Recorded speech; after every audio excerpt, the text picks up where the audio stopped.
మేము శ్రీ వీరబ్రహ్మేందర్ రైతు ఉత్పాదక సంస్థ యొక్క డైరెక్టర్ని. నా పేరు బిఆర్ వెంకటరమణ. మాది కేశలింగాయపల్లి కేంద్రంగా 10 మంది డైరెక్టర్లతోటి శ్రీ వీరబ్రహ్మేందర్ రైతు ఉత్పాదక సంస్థ అని చెప్పి రైతుల కోసం ఒక 300 మంది సభ్యులతో కూడినటువంటి ఒక సంస్థను ప్రారంభం చేయడం జరిగింది. ఈ సంస్థ యొక్క ముఖ్య ఉద్దేశము రైతులు తన ఉత్పత్తులను వాళ్ళే దేశంలో ఎక్కడైనా అమ్ముకోవడానికి వీలుగా ఈ సంస్థ ద్వారా అమ్ముకోవడానికి వెసులుబాటు కల్పిస్తూ ఒక 300 మంది సభ్యులతోటి ఈ సంస్థను ప్రారంభం చేయడం జరిగింది. ఇప్పుడు ఈ సంస్థలో ఉన్నటువంటి సభ్యులందరూ కూడా వాళ్ళు డొనేషన్ ఒక 2100 రూపాయలతోటి సంస్థలో రిజిస్ట్రేషన్ చేసుకోవాల్సి ఉంటుంది. గవర్నమెంట్ మనకు కూడా సహాయం మళ్ళీ 2000 రూపాయలు మన అకౌంట్లో వేస్తుంది. రైతులు అందరూ కూడా గతంలో మాదిరిగానే పంటలు పండించుకుంటూ మధ్య దళారులకు అమ్ముకుంటున్నారు. అయితే ఇక్కడ దళారు వ్యవస్థ ఉండదు, కమిషన్ ఉండదు. ఇక్కడి నుంచి కొనుగోలు చేసినటువంటి లారీలకు కానీ జిఎస్టీ ఇతరత్ర మినహాయింపు ఉంటుంది, ట్యాక్స్ మినహాయింపు ఉంటుంది. నరేంద్ర మోడీ గారు మనకు ఇచ్చినటువంటి వరం ఇది. సంస్థ ద్వారా మన దేశంలో ఎక్కడైనా కూడా మన ఉత్పత్తులని మనం అన్ని పంటల్ని మనం ఇక్కడ అమ్ముకోవచ్చు. అంటే మనము ఆ సంస్థలో చేరినప్పుడు అది మేము ఎలా అమ్మాలి కానీ అంటే మాకు ఏమైనా కార్డు కానీ మన క్లారిటీ కోసం గవర్నమెంట్ ఒక సిఇఓని ఇస్తుంది. ఆ సిఇఓ ద్వారా మన సూచనలు ఆన్లైన్లో పెట్టుకొని మన పంటలను అమ్ముకుంటాం. అంటే మన సంస్థలో చేరితే ఆన్లైన్లో మన పంటని ఎక్కడ కావాలంటే అక్కడ అమ్ముకోవచ్చు. ఇది ముఖ్య ఉద్దేశం. అందువల్ల ఇందులో మనం నిష్ణాతులైనటువంటి వ్యక్తుల్ని 10 మంది డైరెక్టర్లను ఎన్నుకోవడం జరిగింది. అందులో నేను ఒకడిని.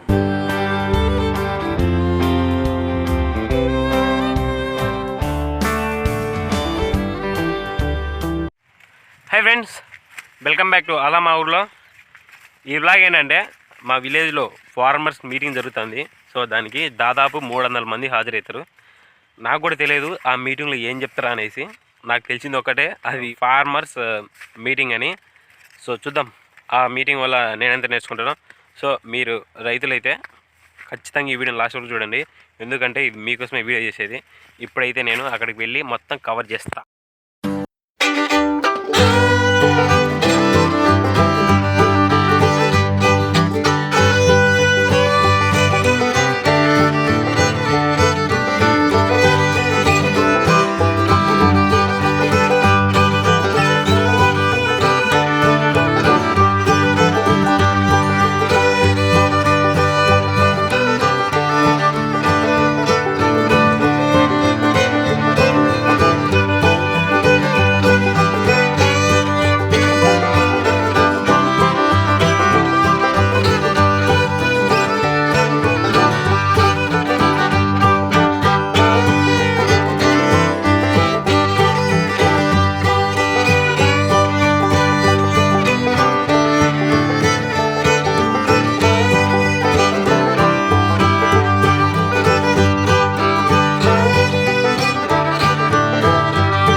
వర్షం వల్ల చాలా ఇబ్బందులు పడ్డారు.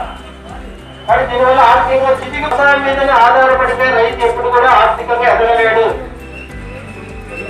కానీ ఒకవైపు వ్యవసాయం చేసుకుంటూనే ప్రకృతి వ్యవసాయం, ఖర్చు లేనటువంటి వ్యవసాయం చేసుకుంటూనే రెండవ వైపు మనం ఆర్థికంగా ఎంత ఎదగాలి, గిట్టుబాటు కదా ఏ విధంగా మనం కల్పించుకోవాలి.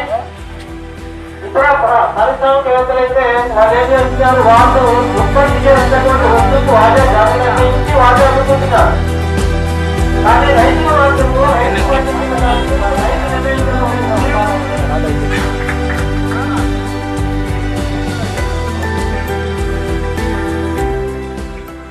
మనకి ఈ కార్యక్రమానికి ముఖ్య వక్తగా వచ్చినటువంటి వారు శ్రీమాన్ కుమారస్వామి గారు.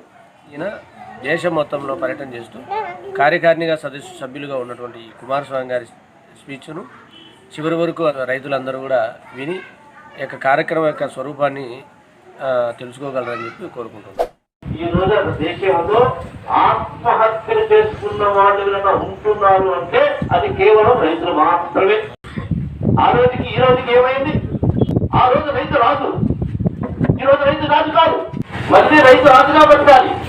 మళ్ళీ అమ్మాయిని ఇవ్వాలి అన్నట్టయితే ఎత్తుక్కుంటూ వ్యవసాయం చేసే పొరవాడికి అమ్మాయిని ఎత్తుక్కుంటూ చిచ్చటి ఒక రోజు రావడం కోసం మనందరం శ్రమపడాల్సిన అవసరం ఉంది. అందుకే ఈ యొక్క కోతులూరు వీరబ్రహ్మేంద్ర స్వామి యొక్క ఉత్పాదక సంస్థ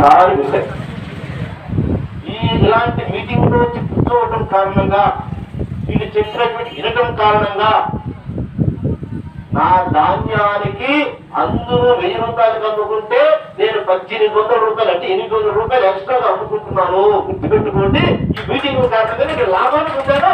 800 రూపాయలు మీ అందరికీ నేను ఎక్స్ట్రా అమ్ముకుంటున్నాను నేను ధాన్యాన్ని అని చెప్పాడు ఆయన. ఎట్లా అని అడిగాడు ఆయన. అదే నా ధాన్యాన్ని నేను పండించుకొని నేనే బియ్యం చేసుకెళ్ళి బజార్లో ఇస్తున్నా. ఇప్పుడు ప్రారంభంలో నేను వెళ్ళా బజార్లోకి నా బియ్యాన్ని అమ్మటానికి. కానీ ఇప్పుడు నేను ఎలా అవసరంలే, ఫోన్లు వస్తున్నాయి నాకు. నాకు ఒక బస్తా పంపించు, నాకు ఒక బస్తా పంపించు, నాకు ఒక బస్తా పంపించు. పంపించలేకపోతున్నానే. మీరందరూ ధాన్యాన్ని 1110 రూపాయలు అమ్ముకుంటే నేను బియ్యం చేసే కారణంగా, నేనే అమ్మే కారణంగా నాకు 1800 రూపాయలు ఆదాయం వస్తుంది. మీ అందరికంటే డబ్బులు వస్తున్నాడు. ఎక్కడ లాభం పొందే? నేను ఇలాంటి మీటింగులకు వచ్చిన కారణంగా మాత్రమే లాభం పొందాను తప్ప నేను రాజకీయం మీటింగులకు వెళ్ళి నేను లాభాలు పొందలేదు, నష్టాలు పొందలేదు తప్ప. రైతుకి 1 రూపాయి ఆదాయం రావాలి, ఎట్లా రావాలి అని ఆలోచించినప్పుడు ఎన్ని రకరకాల ఆలోచన చేసి ఇలాంటి సమావేశాలు పెట్టారు. చిత్తూరు జిల్లాలో పాలు మీ అందరికీ తెలుసు, చాలా ఎక్కువ మన రాష్ట్రంలో పాలు ఉత్పత్తి చేసేటువంటి ఒక జిల్లా ఏదైనా ఉందంటే అది చిత్తూరు జిల్లా. ప్రతి ఇంట్లో అమ్మలు ఏం చేస్తారు? ఆవులు మేపుతారు, ఆవులు మేత వాటి వేస్తారు. ఆవుల యొక్క పాలు పిండటము, వాటిని కాపాడుకోవటం అన్ని కూడా ఇంట్లో మహిళలు చూస్తుంటారు. మా దగ్గర చిత్తూరు జిల్లా, అది కూడా చిత్తూరు జిల్లానే స్వయంగా చూశారు. కాబట్టి అన్నం ఈ యొక్క పైర్ల ద్వారా, వరి ద్వారా డబ్బులు వచ్చినా రాకపోయినా ఆ పాల ద్వారా ఉత్పత్తి అవుతున్న పాల ద్వారా ఆదాయం వస్తుంది. దాని ద్వారా వాళ్ళు బతుకుతూ ఉంటారు. టమాటా ద్వారా సోపు తయారు చేశాం. బొప్పాయితోనే కాదు, టమాటాతో కూడా చేయొచ్చును. టమాటా జ్యూస్ చేయొచ్చును. టమాటాని రకరకాల ప్రయోగాలు చేయొచ్చు. కాబట్టి ఆ రకరకాల ప్రయోగాలు 10 మంది కలిస్తే మనం రాబోయే రోజుల్లో మైదుకూరులో మన యొక్క ఈ యొక్క పోతులూరు వీరబ్రహ్మం గారి యొక్క ప్రొడ్యూసర్ కంపెనీ ఏదైతుందో ఆ కంపెనీ ఆదర్శవంతంగా దేశవ్యాప్తంగా చెప్పునట్టుకుండాలా. ఇవాళ నేను చెప్పా, ఏది పాల కేంద్రం గురించి చెప్పాను చిత్తూరులో. నేను దుబ్బలో పాల కేంద్రం గురించి చెప్పిన. ప్రతి సంవత్సరము 25 లక్షల రూపాయలు రైతులు పంచుతుంటారు. రైతులకి